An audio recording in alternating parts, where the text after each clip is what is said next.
This room is top secret. Good morning, everybody, from day 3 of Spooky Empire. It's Sunday. It is everyone's moving a little bit slow day.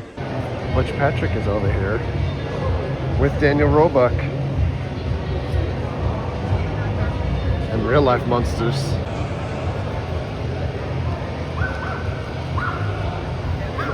One thing we didn't point out the whole weekend is just the accuracy and straightness of the lines for all of the autographs. Holy shit, LaPark is here. The line for David Howard Thornton is even worse than yesterday. I thought about getting him to sign something else, but I think that's out the window. Method Man in the house, dude. The Killer Bees on the track. We're over here by Screenboat with Amy and Steven. Gonna meet them, take some photos, get some autographs. But if you did not see when this movie came out, you need to check it out. It is streaming. It is absolutely amazing. Filmed on the Staten Island Ferry, former home of the cheap seats. This puppet is screen used also. Oh my goodness. I left like a maniac in this movie. You will too. Back on the vendor floor, there's a lot of 3D printed stuff, which is not bad, but that's like the new trend. Would you like Eddie? Tell me why I have to be a power slave. They've got Toxie. Slender Man is here.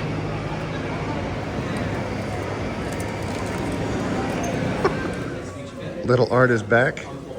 He's getting something out of his bag of tricks. Oh, Starburst.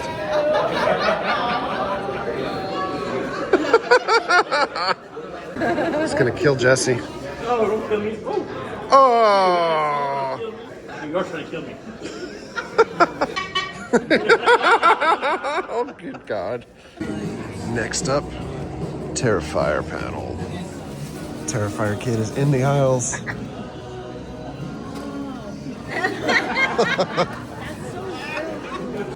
It's art sees art.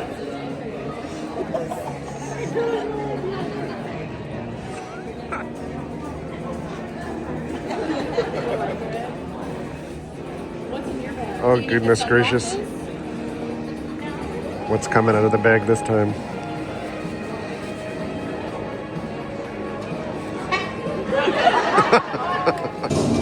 Video package.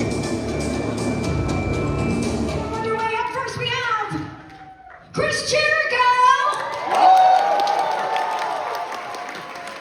Keep it going, everybody, for Sylvia Scafini! We have Antonella Rose! Make some noise for Amelie McLean!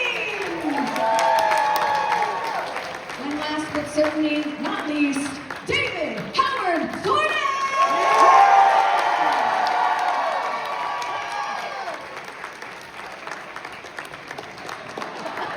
David Howard Thornton, everybody, there he goes. We kind of need you for this. What's up, guys?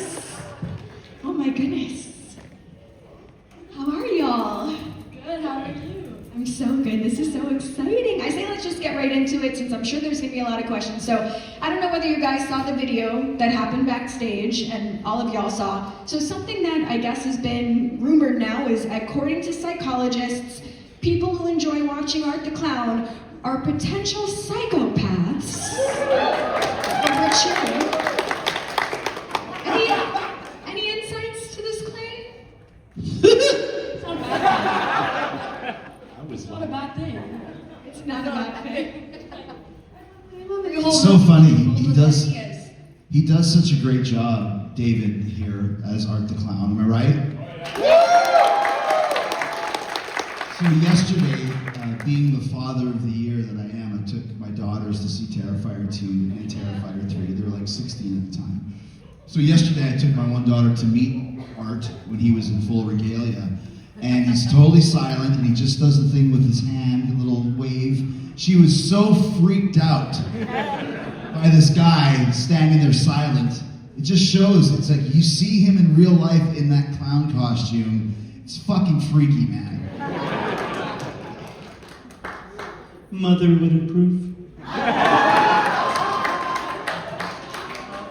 I think that one of the coolest things about, the Terrifier franchise is coming to these conventions, seeing people in cosplay. We have how old are you? 6 years old, dressed as Art the Clown? 10 years old, dressed as Art the Clown? Yeah.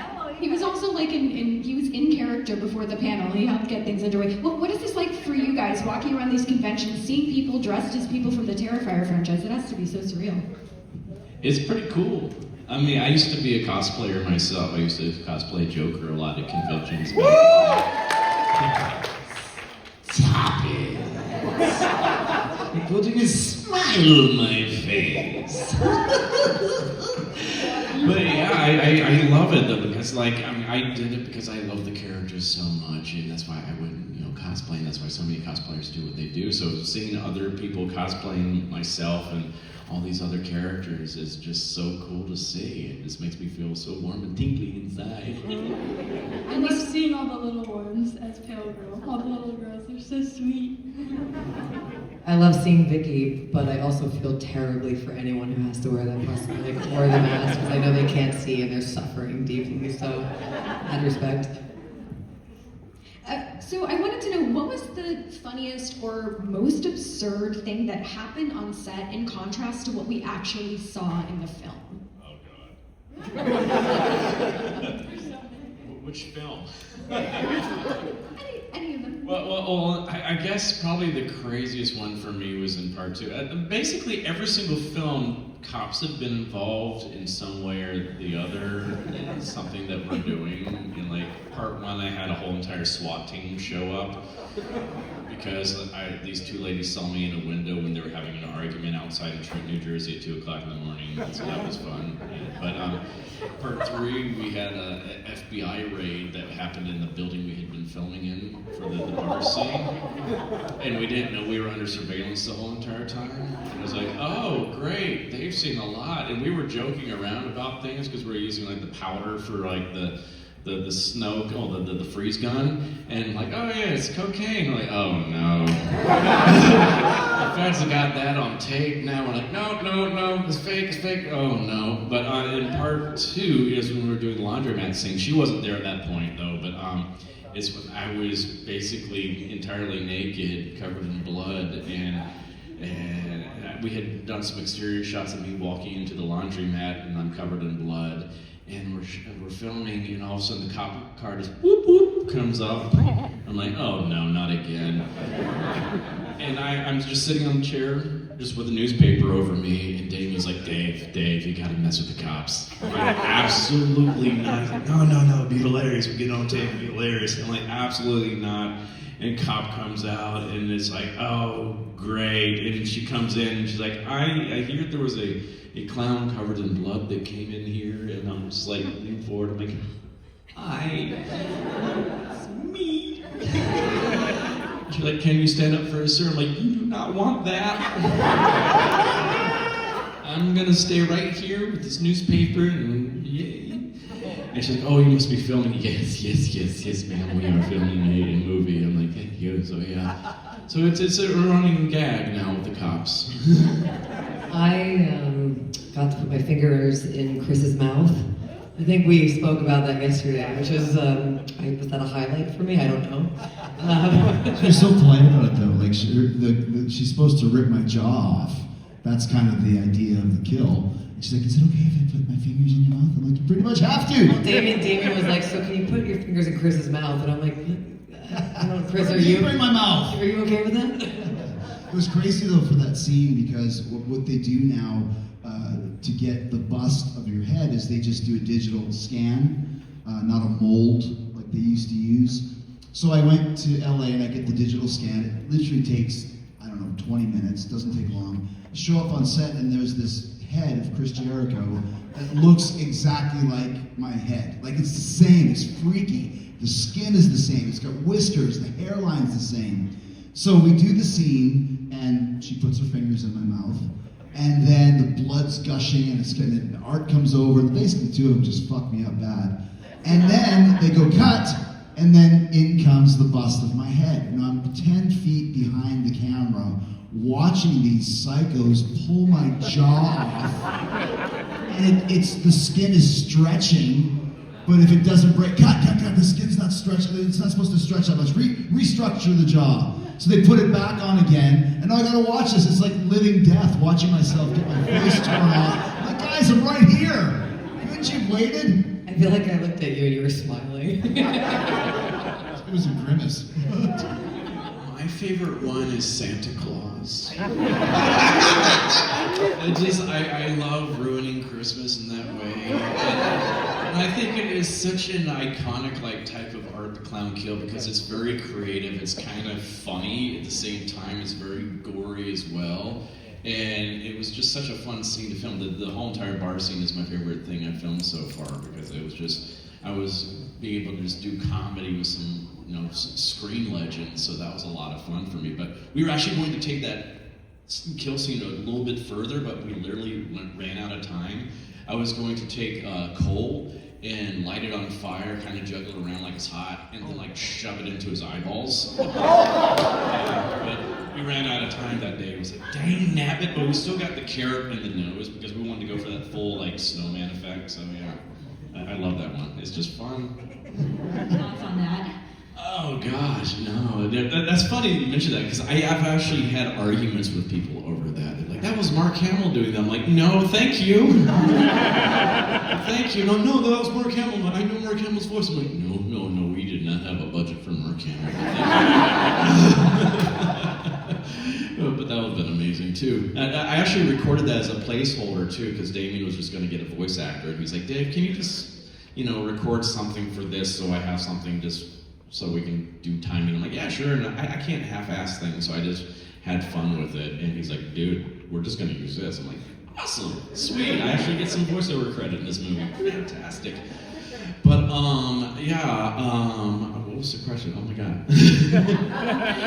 What are your thoughts of people speculating that if I had a voice, that's what it's Yes, no, because that's always a fun question. It's like, what would art sound like? I don't think whatever voice would come out would satisfy anybody, because everybody has their own version of what they think you would sound like.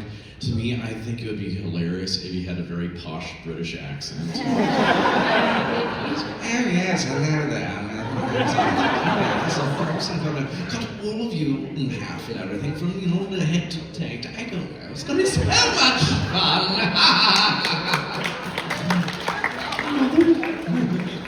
Excellent panel. Next up, Jericho interviewing Method Man. How's everyone doing today? You still holding out on the third day of Spooky Empire? You guys having a good time? You ready to have more of a good time?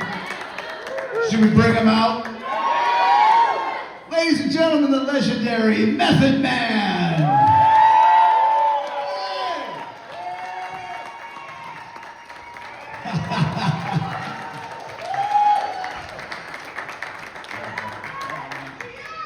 Oh, this is so cool. Luigi, I'm glad you could make it. Invite from Method Man himself. Yes, sir. We actually met when Method was hosting Drop the Mic, which was a rap battle. Yes. And I thought I did a pretty good job, but I was up against Layla Ali. Never go up against an Ali in anything in this country. At all. I got destroyed. But then Method and I hit it off, and I ended up doing an episode of Talk is Jericho at your house. Word. Now let me tell y'all something, man. Chris Jericho in Staten Island, major. Super major. And at this point in time in my life, I'm living in a suburban area, so it wasn't unsafe for them, but those kids are pretty rough around my way. So it was dope though. When Chris came in, very polite, took his shoes off. I was like, wow, fire. Comes inside and sits down on the couch and puts his feet up on my couch. I was like, who gives a shit? That's Chris Jericho. He can do what he wants. But yeah, great. That's a Canadian thing, take your shoes off, because it's always so snowy outside, so anytime I go into somebody's house, I take my shoes off. I didn't realize I put my feet up on your couch. What? Fast. He put them up quick too. I was like, okay, he's comfortable. I love it. It's great. I think your mom was there, maybe. Or? My wife was there, but she don't pay attention to that type of stuff. It was so cool. Like you said, it was like a residential area. Pull up to Method Man's house. So you come to the horror cons, fans of certain movies, they're just super passionate about it. You ever get a lot of Hood of Horror fans coming up to you? Yeah, you know, I had to school one earlier. I asked him what is Michael Myers' actual alias, so to speak, and he didn't know. And you know, another guy came up, he knew off top because he was actually dressed as Michael. But anybody in the audience just screaming out randomly, do you know what Michael's alias is? The Shape. The Shape. Ah, the Shape. Yes, sir. At least that was his name in the script, correct? Yeah. Yes. Yes. So you obviously know a lot about pop culture. Ooh, I know a lot about horror movies for sure. Oh, you do? So what are your favorite horror movies? Evil Dead Part 2 and Dead Alive is a close second. Oh, wow. I just talked to Greg Nicotero yesterday, who did all the effects on Evil Dead 2. Yes, he did. But you mentioned as well being a huge comic book fan. I know you've got a massive collection. I do. I have, it was 30,000 books, but I've moved a couple of times since then, and some books have been sacrificed or given away or donated, but I still got a large number. So what got you into comics? It was a group of guys that I hung out with in school. And they would bring comic books to school during lunch, which we ate in our classroom. But then the comic book time would bleed into regular school time, and the teacher got a little pissed about that. So her being an innovative teacher, we had the best teachers back then, by the way, she decided that we could have a comic book club at the end of school. I mean, bring your books, but you have to do it at the end of school. We'll sit around, make our own books, and I was hooked from there. I mean, it's sort of like when you guys, you know, especially anyone that came up in Stu's school, all of you guys know each other. You kind of grow up together. And if and when you make it into the business, you all kind of run into each other, you pull each other up. For us, it was, we all grew up together, some of us went to school together, some of us knew each other's parents from the time we were like 5, 6 years old. So the camaraderie was already there with a lot of us.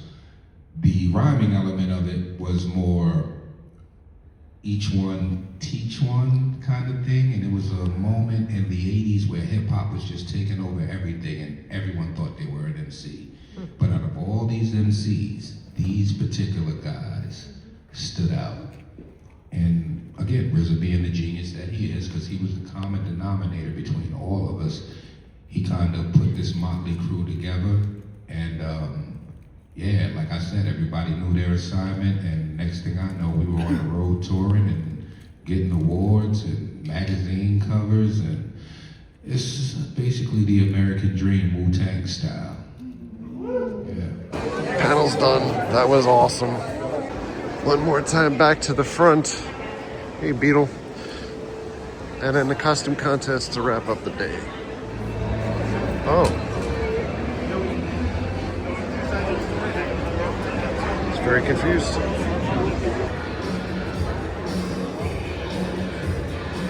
It's just Sunday. We are seated for the costume contest. Check these babies out.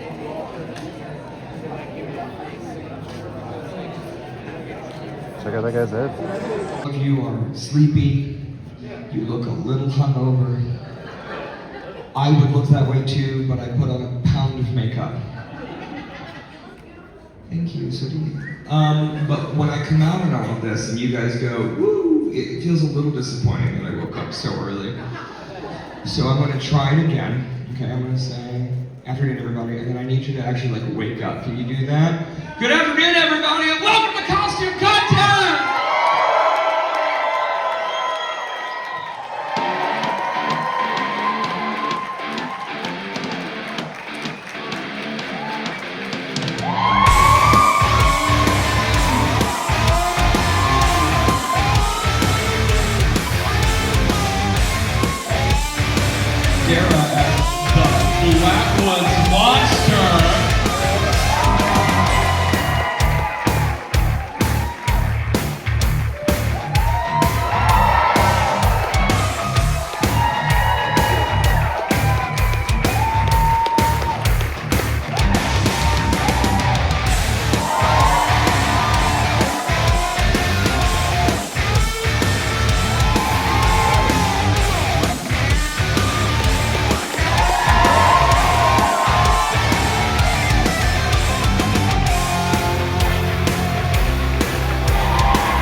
of our winners for the year.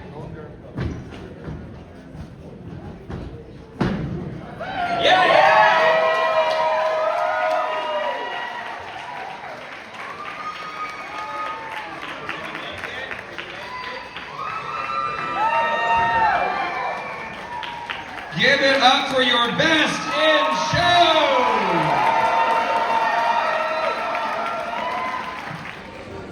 All right, Hyatt Regency. We're gonna get out of here. Well, Spooky Empire, we're out of here. This guy can't find his car behind us. Endlessly hitting his button. It was a hell of a weekend. It was great. This was a much needed actual vacation to try to break away from work, and there's a ton of other things going on that we haven't like belabored and doing a paid walk and talk to go through, but it was great to get out, see so many friends, see celebrities. This last day was great, running on fumes, and we're heading over to Halloween Horror Nights to finish out the season. Yeah, check out every last thing. You know, the Terrifier crew is going to be there tonight. The WWE crew is there tonight. It should be a pretty awesome event, but we're going to say goodbye for now. Thanks a lot for coming along. Thank you very much for all of your likes, comments, and subscriptions. Treat others the way you want to be treated. Have a great night. See you guys.